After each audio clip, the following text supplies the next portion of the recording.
All you need is love. You know, when I was younger, I thought that that was a pretty saccharine sentiment, that love alone would conquer evil, that it would conquer exploitation, that it would conquer wrongdoing.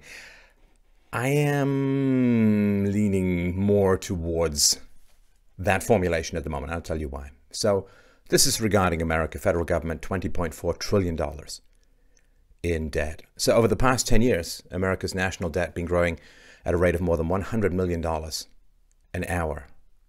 Each American citizen's share of the debt over $60,000. Family of five, your share is more than $300,000.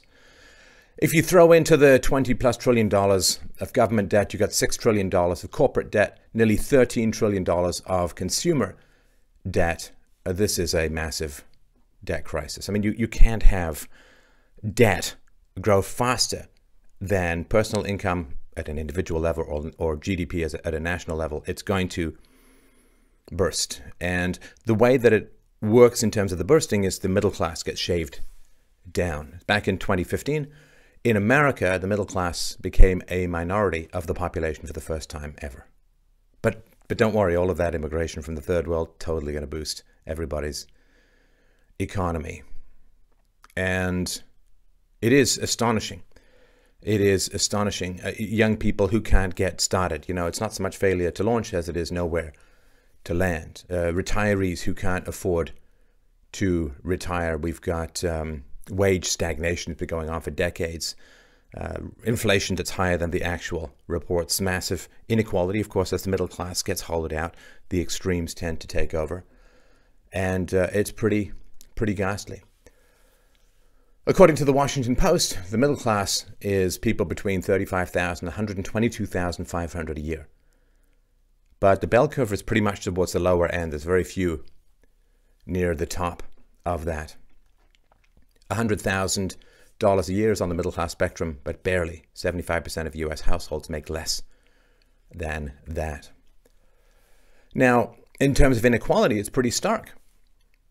In the 1970s, the bottom 90% of income earners brought home more than 60% of the nation's income. But recently that number has fallen below 50%. And that is a pretty tragic situation. We're just talking about immediate debt, right? So there's deficits, which is the gap between taxes and spending in any current year. There is the accumulation of deficits, which is the debt.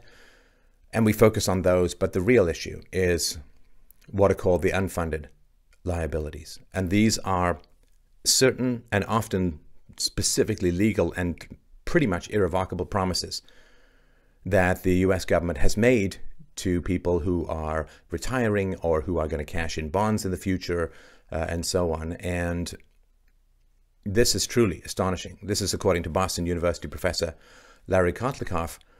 The fiscal gap over the next 75 years, the gap between what the government has promised, not new promises, just existing promises, and its income, over the next 75 years in the US, the fiscal gap is $210 trillion. And that might as well be 11 billion, quillion, dillion. I mean, this is a made-up number. $210 trillion.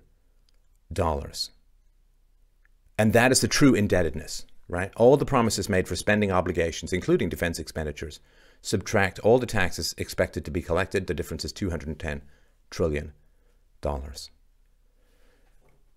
And of course, people aren't talking about this because that would indicate such a substantial change in the American political system that it would be unrecognizable in the past, in the future. It would be unrecognizable between what was and what is to come. Such a transition would need to occur that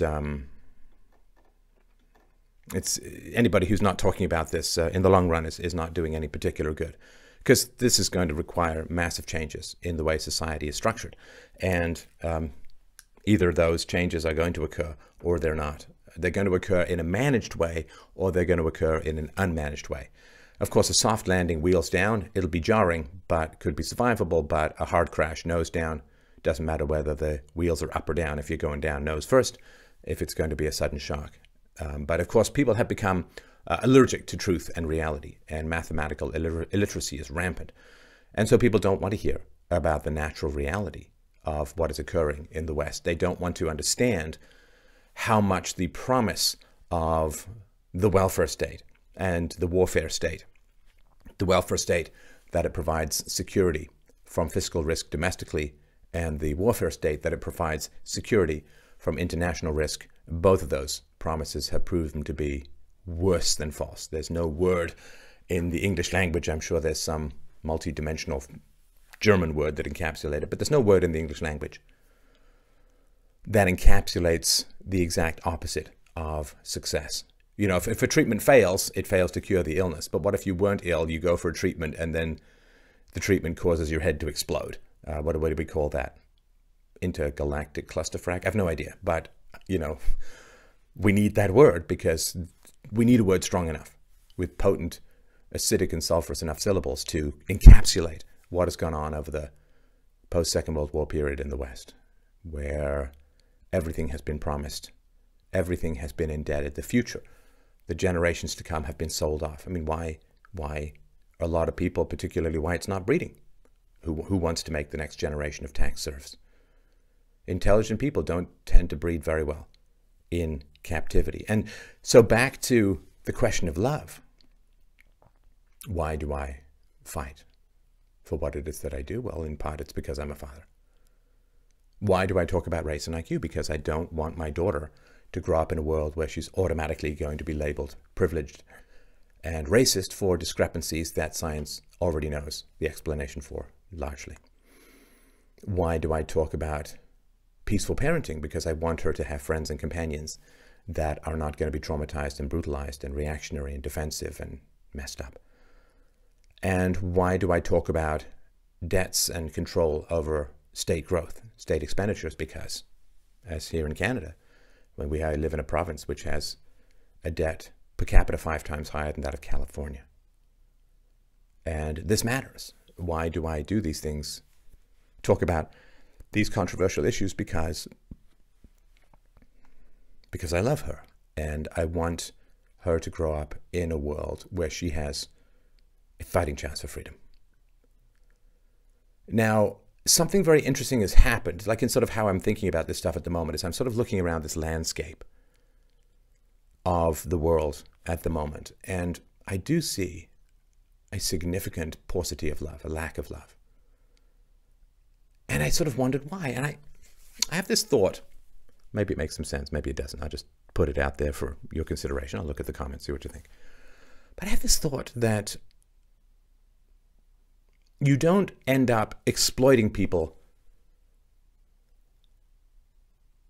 because you don't love them, right? So it's not like you hate these people and then you go and exploit them.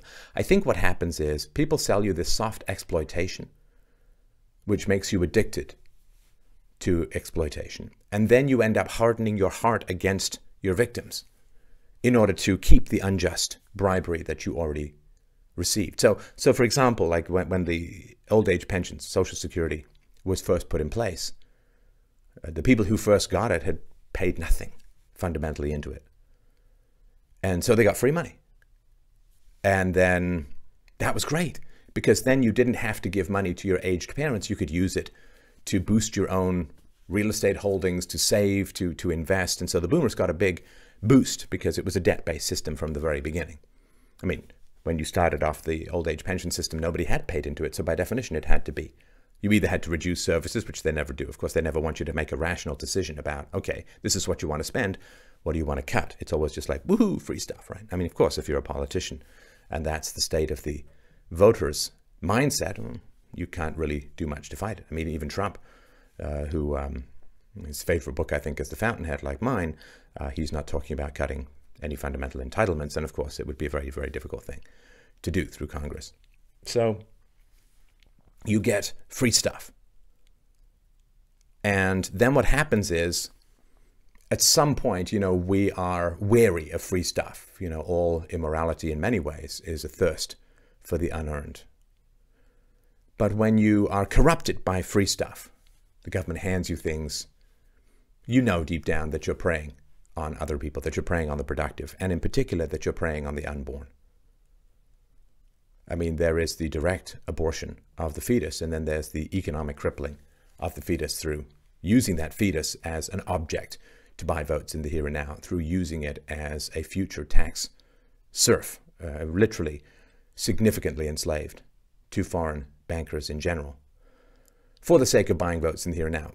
Can you really care about the next generation when they're used as economic pawns for those seeking power and those seeking money to delude themselves into believing that they're doing anything other than pillaging and economically destroying the unborn? You know, the unborn don't vote, children don't vote, which is why children end up in basically economic gulags called government schools. They don't vote. Now, teachers' unions, they vote, teachers vote, so the system serves them, but it doesn't serve the children. And the parents are forced to pay for it, so they don't have much of a say, although they could if they wanted, if they were motivated by enough love. If we loved our children, could we really support and often viciously defend a system that enslaves them, that stuffs them into terrible schools? Could we support a system that dilutes culture with endless waves of third world immigration, with no plan for assimilation, no plan for how it's all going to work? Could we? I don't think we could. I think that really it comes down to a lack of love. What are you willing to fight for your children? And as many people have pointed out, the European leaders, a lot of them don't have children. So they don't have the same stake.